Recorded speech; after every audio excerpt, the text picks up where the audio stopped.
Bismillahirrahmanirrahim. I am Najmul Rahman and you are watching my YouTube channel General Chemistry. Students and viewers, ये channel हमने आप लोगों के लिए बनाया है और इससे आप बहुत सारा फायदा हासिल कर सकते हैं in the field of chemistry. Chemistry के फील्ड में आप इससे बहुत सारे टॉपिक्स और बहुत सारे टेक्निक्स और ट्रिक्स सीख सकते हैं। Today is our introductory classes or session. तो फर्स्ट हम केमिस्ट्री के इंट्रोडक्शन करते हैं और इंट्रोडक्शन स्टार्ट करते हैं केमिस्ट्री के डिफिनीशन से कि केमिस्ट्री की क्या डिफिनीशन है और उसको हम कैसे डिफाइन कर सकते हैं। तो फर्स्ट हम जाते हैं जी। मैं अक्सर स्टूडेंट्स को कहता हूँ केमिस्ट्री के दो डिफिनीशन है। One is funny definition and another is real definition. तो फनी डिफिनीशन केमिस्ट्री का है, केमिस्ट्री इज पेस्ट्री। केमिस्ट्री एक पेस्ट्री है। अब फिर बच्चे क्वेश्चन करते हैं, सर केमिस्ट्री कैसी पेस्ट्री है? तो मैं कहता हूँ जिस तरह पेस्ट्री खाने में मजा देती है इसी तरह केमिस्ट्री पढ़ने में मजा देती है। लेकिन शर्त यह है अगर आपके टेस्ट बर्ड और सेंस ऑफ जो टेस्ट है वो ठीक हो तो तभी आपको मजे का पता चलता है। इसी तरह अगर आपको केमिस्ट्री की समझ आती है तो फिर उसको पढ़ने का मजा आता है। And real definition of chemistry, simple definition है, बहुत ही सिंपल डिफिनेशन है। Study of matter. केमिस्ट्री में हम किस चीज को स्टडी करते हैं? मैटर को स्टडी करते हैं। अब थोड़ा सा मैटर को देखते हैं। मैटर क्या है? मैटर वो चीज, anything which have mass and occupy space, वो चीज जो वजन रखे और जगह घेरे उसको कहा जाता है मैटर। अगर इसको हम देख लें, मैटर की डिफिनेशन में दो ही चीजें हैं, one is called mass and another is called occupy space. तो ऑक्युपाई स्पेस, मास के ऑक्युपाई स्पेस का मतलब ये है कि जगह घेरी हुई जगह। तो मतलब ये है कि इसको हम वॉल्यूम भी कह सकते हैं। क्यों? क्योंकि वॉल्यूम हम कहते हैं the space occupied by an object. जिस चीज ने जितनी जितनी जितनी जगह घेरी होती है वो उसकी वॉल्यूम होती है। और मास कहते हैं क्वांटिटी ऑफ मैटर है ना बारी। तो सिंपल ये चीजें हैं। हम जाते हैं जी मैटर की हम क्या चीजें स्टडी करेंगे। मैटर की कौन सी चीजें हम स्टडी करेंगे केमिस्ट्री में? फर्स्ट ऑफ ऑल हम केमिस्ट्री में मैटर की कंपोजिशन स्टडी करेंगे, उसके बाद स्ट्रक्चर स्टडी करेंगे, उसके बाद प्रॉपर्टी स्टडी करेंगे, उसके बाद जिस मैटर में जो चेंजेस आते हैं वो स्टडी करेंगे, और लास्ट में जिस प्रिंसिपल जिस लॉ के थ्रू इसमें जो चेंजेस आते हैं वो स्टडी करेंगे। तो स्टूडेंट्स स्टार्ट करते हैं जी कंपोजिशन ऑफ मैटर। अब कंपोजिशन का मतलब क्या है? एक होती है कंपोजिशन, एक होती है जी स्ट्रक्चर। इसमें बहुत फर्क है। बहुत स्टूडेंट्स को इसका पता नहीं होता। हम लोग दोनों चीजों को एक ही समझते हैं। कंपोजिशन और स्ट्रक्चर में बहुत फर्क है। कंपोजिशन का मतलब है कि ये मैटर किस चीज से बना है, और स्ट्रक्चर कहते हैं जिस चीज से बना है उसी चीज की तरतीब इस मैटर में कैसी है, इसको कहते हैं स्ट्रक्चर। तो हम स्टार्ट करते हैं composition. Composition of matter, the particular matter composed of, कि जिस मैटर को हम स्टडी करते हैं ये मैटर किस चीज से बना है। फॉर एग्जांपल हमने वाटर ले लिया। अब क्वेश्चन अराइज होता है हमने वाटर क्यों ले लिया? हम CH4 क्यों ना लेते, NH3 क्यों ना लेते, NaCl क्यों ना लेते, H2SO4 क्यों ना लेते, HCl क्यों ना लेते? इसलिए हमने वाटर ले लिया कि इसके एबंडेंस ज्यादा है और ये बहुत ज्यादा सिंपल भी है और बहुत ज्यादा मकदार में भी पाया जाता है। तो और इजीली भी बंदे को समझ आती है, इसलिए हमने वाटर एग्जांपल ले लिया। Composition of water is H2SO2। Water एक मेटल है, ये इसकी कंपोजिशन कौन कैसी होगी? इसकी कंपोजिशन ये है कि ये किस चीज से बना है? ये बना है hydrogen gas and oxygen gas से। अगर आप लोग कहते हैं इसकी रिएक्शन लिख ले तो इसका रिएक्शन होगा जी H2 plus O2 convert into 2H2O। अब हम जाते हैं जी स्ट्रक्चर ऑफ मैटर। इसी एग्जांपल को हम लेके जाएंगे और इन सारे जो पैरामीटर्स है इस पे ये एग्जांपल, ये पैरामीटर इस एग्जांपल पे हम फिट करेंगे। सेकंड है स्ट्रक्चर ऑफ मैटर। स्ट्रक्चर मैंने पहले आपको कहा कि स्ट्रक्चर कैसे कहते हैं? Arrangement of constituent of a matter. एक मैटर जिस चीज से बना है वो चीजें, वो कंस्टिट्यूएंट, उसको कंस्टिट्यूएंट कहते हैं। वो चीजें किस तरह अरेंज है इस मैटर के अंदर, तो इसको कहा जाता है जी structure of matter. For example मैं अगर एक रूम ले लूं, रूम एक मैटर है, उसकी कंस्टिट्यूएंट ब्रिक्स है, और ये ब्रिक्स जिस तरीके से अरेंज है, जिस तरीके से एक रूम में ब्रिक्स अरेंज होते हैं वो उसकी स्ट्रक्चर होती है। फॉर एग्जांपल वो स्क्वायर में अरेंज है या रेक्टेंगल में अरेंज है, जिस तरह की अरेंज है वो इसका स्ट्रक्चर कहलाती है। तो स्ट्रक्चर ऑफ वाटर को अगर हम देख ले तो वाटर स्ट्रक्चर इज एंगुलर और बेंट।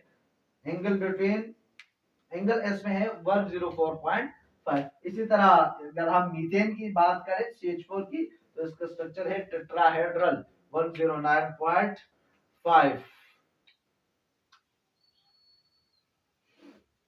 अब है जी प्रॉपर्टीज। हमने दो चीज डिस्कस की है जी, तीन चीजें, कंपोजिशन, स्ट्रक्चर। अब हम तीसरे पे आते हैं जी प्रॉपर्टीज। प्रॉपर्टीज दो टाइप की होती है, एक को कहते हैं केमिकल प्रॉपर्टीज, दूसरे को कहते हैं फिजिकल प्रॉपर्टीज। केमिकल प्रॉपर्टीज कैसे कहते हैं? Properties which be determined from a chemical reaction. वो प्रॉपर्टीज जो किसी चीज की, किसी मेटर की हमें उसके रिएक्शन से पता चलता है, उसको कहते हैं केमिकल प्रॉपर्टीज। फॉर एग्जांपल, हमने एग्जांपल लिया था वाटर, तो इस सारे प्रॉपर पैरामीटर्स को हम फिट करेंगे वाटर्स पे। अब reaction of water with metallic oxides, metallic oxide के साथ वाटर के रिएक्शन को देखते हैं। Water plus magnesium oxide convert into magnesium hydroxide and hydroxide ion. तो इसको जनरली हम कैसे कह सकते हैं कि when water react with metallic oxide it will form base. ये क्या बनाएंगे? बेस बनाएंगे। जब भी वाटर मेटल ऑक्साइड के साथ रिएक्ट करते हैं तो रिजल्ट में क्या बनेगा? बेस बनेगा। तो वाटर की केमिकल प्रॉपर्टी ये है कि जब ये मेटालिक ऑक्साइड के साथ रिएक्ट करता है तो बेस बनाता है। दूसरा देख लेते हैं, reaction of water with metallic oxide, non metallic oxide. Water की रिएक्शन नॉन मेटालिक ऑक्साइड के साथ। फॉर एग्जांपल वाटर है, carbon dioxide non metallic oxide, इसके साथ रिएक्ट किया तो बना दिया जी कार्बनिक एसिड। तो कार्बनिक एसिड एसिड है। इसी तरह वाटर ने रिएक्ट किया सल्फर ट्राइऑक्साइड के साथ तो बना दिया H2SO4। H2SO4 एसिड है। तो ये हम रिजल्ट लेते हैं कि when water react with non metallic oxide it will produce acid, when water react with metallic oxide it will produce base. ये प्रॉपर्टी है क्या? किस चीज की? वाटर की, केमिकल। इसी तरह reaction with salt, sodium chloride हमने साल्ट लिया, बहुत सारे साल्ट हो सकते हैं लेकिन हमने सोडियम क्लोराइड लिया है। अब वाटर के हम सोडियम क्लोराइड के साथ रिएक्ट करते हैं तो ये रिजल्ट में देता है sodium hydroxide plus hydrochloric acid. तो सोडियम हाइड्रोक्साइड बेस है, हाइड्रोक्लोरिक एसिड एसिड है। तो हम ये कह सकते हैं कि जब भी वाटर साल्ट के साथ रिएक्ट करते हैं इस, तो रिजल्ट में बनाते हैं जी sodium hydroxide, sorry sodium hydroxide are base और इसके साथ एसिड। तो जब वाटर साल्ट के साथ रिएक्ट करते हैं तो एसिड बनाएंगे, रिजल्ट में बेस बनाएंगे। जब मेटालिक ऑक्साइड के साथ रिएक्ट करते हैं तो बेस बनाएंगे, और जब नॉन मेटालिक ऑक्साइड के साथ रिएक्ट करते हैं तो क्या बनाएंगे? एसिड बनाएंगे। इसी तरह फिजिकल प्रॉपर्टीज, कौन सी प्रॉपर्टीज होती हैं? The property which we can observe through five senses. वो प्रॉपर्टी जो कि हम फाइव सेंसेस से ऑब्जर्व कर सकते हैं उसको कहा जाता है फिजिकल प्रॉपर्टी। जैसा कि boiling point of water, water की बॉइलिंग पॉइंट ये 100 डिग्री सेंटीग्रेड, ये है फिजिकल प्रॉपर्टी। इसी तरह heat of fusion, heat of fusion कैसे कहते हैं? Amount of heat absorb when 1 mole of solid convert into its liquid state. जब 1 मोल सॉलिड कन्वर्ट होता है लिक्विड में, फॉर एग्जांपल आइस कन्वर्ट होता है वाटर में, लिक्विड वाटर में, तो इसको कहते हैं हीट ऑफ फ्यूजन। तो heat of fusion of water है 6 किलो जूल पर मोल। इसी तरह heat of vaporization, amount of heat absorb when 1 mole of liquid convert into vapours. जब 1 मोल जो लिक्विड होते हैं वो वेपर्स में कन्वर्ट होते हैं, जो जो हीट एब्जॉर्ब होता है उसको कहते हैं हीट ऑफ वेपराइजेशन। तो वाटर की हीट ऑफ वेपराइजेशन है 40.7 किलो जूल पर मोल। इसी तरह डेंसिटी, ये भी फिजिकल प्रॉपर्टी है, 1.0 ग्राम पर सेंटीमीटर क्यूब। और साथ में स्टेट ऑफ मैटर, वाटर के स्टेट में, मैटर के कौन से स्टेट में रह सकती है? ये लिक्विड में भी रह सकते हैं, सॉलिड में इन फॉर्म ऑफ आइस, और गैस की फॉर्म में जिसको हम वेपर्स कहते हैं, वाटर वेपर्स, जो कि मौजूद होते हैं एटमॉस्फेयर में। इसके बाद है जी चेंजेस। अब मैटर में चेंजेस किस तरह आते हैं? How matter can be converted into one from one form to another, एक फॉर्म से दूसरे फॉर्म में कन्वर्ट हो सकते हैं या नहीं? एग्जांपल हमने लिया है जी हाइड्रोजन प्लस, हाइड्रोजन गैस में है, ऑक्सीजन गैस में है, ये कन्वर्ट होता है लिक्विड में, वाटर में। तो हाइड्रोजन गैस है, ऑक्सीजन गैस है, तो ये गैसेस कन्वर्ट होते हैं लिक्विड में। तो मतलब ये है कि matter are interconvertible, matter interconvertible है अपने स्टेट्स के अंदर, कभी लिक्विड से सॉलिड, कभी सॉलिड से लिक्विड, कभी लिक्विड से गैस, तो ये कन्वर्टेबल है।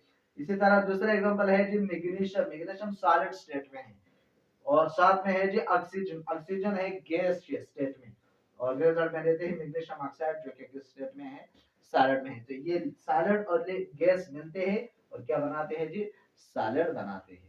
नंबर लास्ट है जो लॉज एंड प्रिंसिपल, किस लॉ और किस प्रिंसिपल के तहत ये चेंजेस इसमें आते हैं, तो कौन से प्रिंसिपल कौन से लॉज के तहत ये चेंजेस इसमें आते हैं, तो अब हम वो देखते हैं। हमने एक बहुत ही इंपॉर्टेंट लॉ डिस्कस किया है जो कि law of conservation of mass के नाम से मशहूर है, law of conservation of mass और law of conservation of matter, जिसको हम अप्लाई कर सकते हैं यहाँ पे।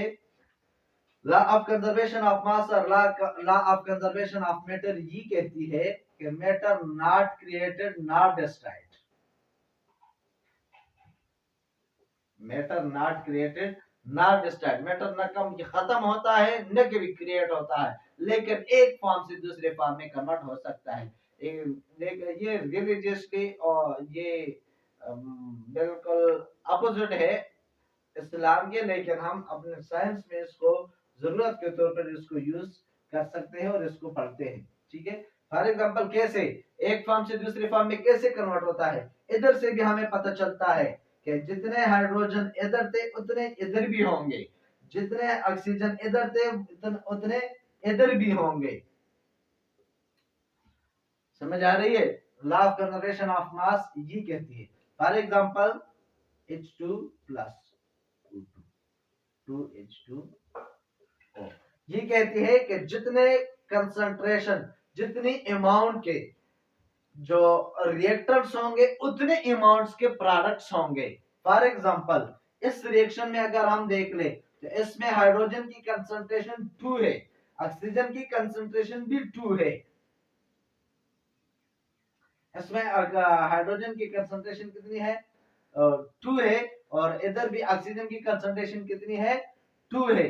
तो रिजल्ट में दे दिया जी 2 मोल्स ऑफ वाटर, कितना क्या दिया है 2 मोल्स ऑफ वाटर। अब देख लो 2 मोल्स ऑफ वाटर दिए हैं, तो अब इसको हम अगर बैलेंस कर ले तो इधर क्या आ जाएगा 2 आ जाएगा, तो 4 4 एटम्स ऑफ हाइड्रोजन इधर भी है और 4 इधर भी है। तो law of conservation of mass ये कहती है। अब देख ले ये गैस है, ये भी गैस है, लेकिन ये क्या है ये लिक्विड है। तो law of conservation of mass ये कहती है कि मैटर और mass not created not destroyed but it can change from one form to another form. जितना ये हाइड्रोजन क्रिएट नहीं हुआ है, ये हाइड्रोजन डिस्ट्रॉय नहीं हुआ है, ये हाइड्रोजन कन्वर्ट हुआ है इस वाटर के अंदर। इसी तरह ये ऑक्सीजन डिस्ट्रॉय नहीं हुआ है, ये कन्वर्ट हुआ है किस चीज के अंदर इस वाटर के अंदर। अब ये वाटर है ये क्रिएट नहीं हुई है, लेकिन ये जो इस हाइड्रोजन और इस ऑक्सीजन की कॉम्बिनेशन की वजह से ये चेंज हुए हैं, ये इनके स्टेट ऑफ मैटर में चेंज आया है। और जितने नंबर ऑफ एटम्स हाइड्रोजन के इधर थे, जितने number of atom of oxygen के इधर थे, उतने ही नंबर ऑफ एटम इधर भी होंगे। तो हम इस तरह कह सकते हैं reactant will be equal to concentration और amount of reactant will be equal to concentration और अमाउंट ऑफ प्रोडक्ट। और इस तरह भी हम कह सकते हैं left hand side of reaction will be equal to right hand side of reaction, जिसको हम कहते हैं जी बैलेंस केमिकल इक्वेशन। तो ये था जी हमारा आज का पहला सेशन जो कि केमिस्ट्री के इंट्रोडक्शन और उसके डिफिनेशन पर मबनी था। अब अभी तक अगर आप लोगों ने हमारा चैनल सब्सक्राइब नहीं किया है तो हमारे चैनल जनरल केमिस्ट्री को सब्सक्राइब करें और बेल की आइकन को प्रेस करें ताकि हमारी नई वीडियो आपको जल्दी से पहुंच सके।